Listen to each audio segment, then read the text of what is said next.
대구에서 쿠팡 택배기사로 일하는 이모 씨는 지난 추석 연휴 7일 중 엿새를 일했습니다. 쿠팡 명절 프로모션에 응한 겁니다. 평소 배송 단가는 건당 500원 수준. 그런데 쿠팡이 명절 때 쉬는 기사 대신 일하면 단가를 더 쳐주겠다고 했습니다. 추석 당일에는 6배였습니다. 매일 13시간씩 일했습니다. 그런데 정산 내역서를 보고 눈을 의심했습니다. 엿새간 예상 수익은 약 200만 원. 실제로 받은 돈은 반의 반토막인 50만 원. 추가 수당은 하나도 없었습니다. 평상시 기본 단가로 전부 정산이 되었습니다. 사기지 않습니까, 이거는? 쿠팡은 항의가 빗발치자 대체 투입된 기사가 쉬는 기사와 같은 영업점 소속이면 인센티브 단가를 적용하지 않는다고 영업점에 미리 알렸다고 했습니다. 쿠팡 기사들은 금시초문이라고 했습니다. 그런 걸 사전에 공지를 했으면은 굳이 신청해가지고서 늦게까지 남의 구역 물량까지 수행할 이유가 없지 않습니까? 지난 추석 때만 그랬던 것도 아닙니다. 지난해에도 쿠팡은 명절 프로모션을 띄워놓고 정산대가 되자 말이 바뀌었다는 게 쿠팡 기사들의 주장입니다. 쿠팡 기사들 사이에서는 돈 안 주려고 수작 부린다. 쿠팡의 노예가 되지 말자는 반발이 터져나옵니다. MBC는 기사들에게 인센티브 지급 기준을 사전에 제대로 설명했는지, 사후에 지급 조건을 바꾼 건 아닌지 등을 물었지만 쿠팡은 수차례 설명회를 통해 지급 기준을 명확히 안내하고 있다고만 답했습니다. MBC 뉴스 정하솔입니다. 이틀째 열린 쿠팡 연석 청문회. 해롤드 로저스 임시 대표가 국회에 도착하자 숨진 쿠팡 노동자의 유족과 택배 노조가 거세게 항의합니다. 오늘도 김범석 의장은 청문회에 불참했습니다. 김 의장의 대신에 항의를 받은 로저스 임시 대표는 김 의장이 청문회를 받느냐는 질문에 또 엉뚱한 대답을 내놨습니다. I will have the discussions I have with him about the business. We have those conversations regularly with him and the full board. 쿠팡 본사가 한국에 몇 명이나 파견했느냐 수준의 기본적인 질문에도 답변이 나오지 않자 청문위원들의 질타가 이어졌고 No, I have not had an opportunity to check. I've been here testifying. 아니 밤새 증언했습니까? 로저스 대표는 대놓고 격앙된 반응을 보이며 신경전을 이어갔습니다. I told you the answer. I don't know why you're yelling at me. 쿠팡 배송기사의 과로사 등 건강 문제와 열악한 노동 환경도 이번 청문회의 주요 쟁점입니다.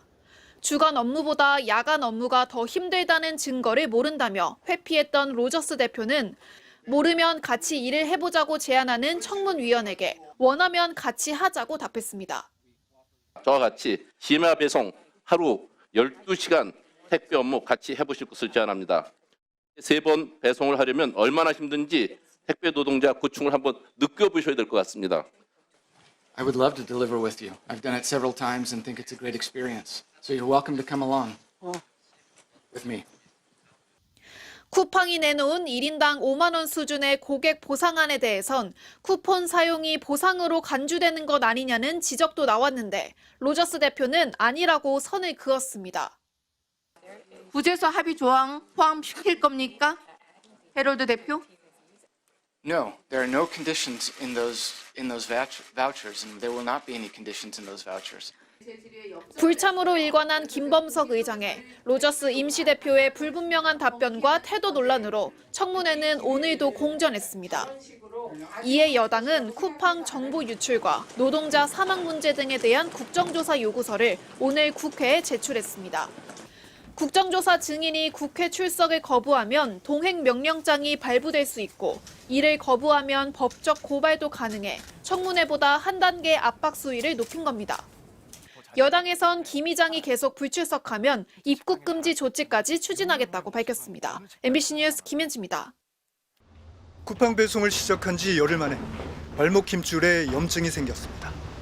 배송 도중 2층에서 떨어져 뒤꿈치 뼈가 골절되기도 했습니다. 하지만 치료비는커녕 지난달 급여조차 받지 못했습니다. 괜찮다는 말 한마디 없이 용차 비용을 청구하겠다는 말뿐이었습니다. 용차비 최종적으로 제외된 후 남은 금액 정산해서 용차, 차량을 빌려 쓴다는 뜻으로 택배업계에선 정규 배송기사가 빠졌을 때 투입되는 대체 일용직 기사를 말합니다. 저는 용차예요. 택배분들이 이렇게 무더운 날에 힘들고 쓰러지고 나면 못 뛰잖아요. 그 물량은 나오기 때문에. 그때 이제 어쩔 수 없이 이제 저희한테 맡게 되는 상황인 거죠. 비상시에만 긴급하게 투입되는 만큼 건당 7,800원 안팎인 배송 수수료는 2배 가까이 높습니다. 문제는 이 웃돈을 누가 내느냐입니다. 쿠팡 대리점 갑과 배송기사 을이 맺은 운송 용역 계약서. 용차비는 을, 즉 배송기사가 부담한다고 적혀 있습니다. 일하다 다쳐도 몸이 아파도 예외는 없습니다. 네가 다쳤으니까 네가 못하는 일 용차가 들어갈 거야. 용차가 들어가니까 그 부분 차액분을 네가 받아야 할 급여에서 빼고 나머지 부분을 줄게. 몸이 아파 쉬는 동안 용차비는 눈덩이처럼 불어났고 이호환 씨는 결국 퇴사를 요청했습니다. 그러자 대리점은 용차비 780만 원을 청구하는 내용 증명을 보냈습니다. 급여 360만 원을 공제하고도 나머지 420만 원을 추가로 손해배상하라는 요구였습니다.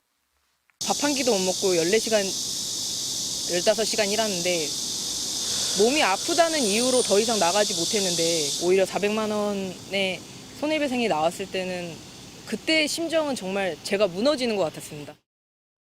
공정의 기준은 명확합니다.